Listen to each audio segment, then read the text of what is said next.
സൺസിൽ മുമ്പ് ആദ്യം നിർത്തിയത് 2012 നിർത്തിയ സാധനമാണ്. 2020 ഇതില് വീണ്ടും പ്രശ്നം ഒട്ടിക്കത്തില്ല. അന്നേരം പറഞ്ഞ് ഇത് ഒട്ടിച്ചു കഴിഞ്ഞാൽ ഇല്ലീഗൽ ആക്ടിവിറ്റീസ് നടക്കും.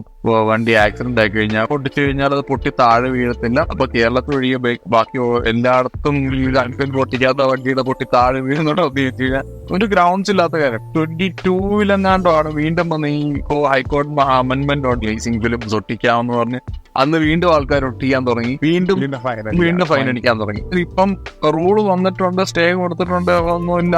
പക്ഷെ നാളെ ഇവർ വീണ്ടും ഫൈൻ അടിക്കാൻ തുടങ്ങുമെന്ന് പറഞ്ഞു. അല്ലെങ്കിൽ ഈ MBD തന്നെ വന്ന് പറയണം. പെർട്ടിക്കുലർ ബ്രാൻഡ് ലൈക്ക് സെയിന്റ് ഗോബിന്റെ ഉണ്ട്, അല്ലെങ്കിൽ 3M ഉണ്ട്, ഇങ്ങനെയൊക്കെ ഒരു ഹൈ എൻഡ് ബ്രാൻഡ്, അല്ലെങ്കിൽ ഏതെങ്കിലും ഒരു സർട്ടിഫിക്കേഷൻ. ഈ സർട്ടിഫൈഡ് ഫിലിംസ് ഇത്ര പെർസെന്റേജ് അല്ലെങ്കിൽ ക്ലിയർ ഫിലിംസ് ആണെങ്കിൽ നിങ്ങൾക്ക് യൂസ് ചെയ്യാം എന്നൊരു റൂള് MBD ഗവൺമെന്റും എല്ലാം കൂടെ ഇറക്കുവാണെങ്കിൽ അത് കുറച്ചുകൂടെ ക്ലിയർ ആയിരിക്കും.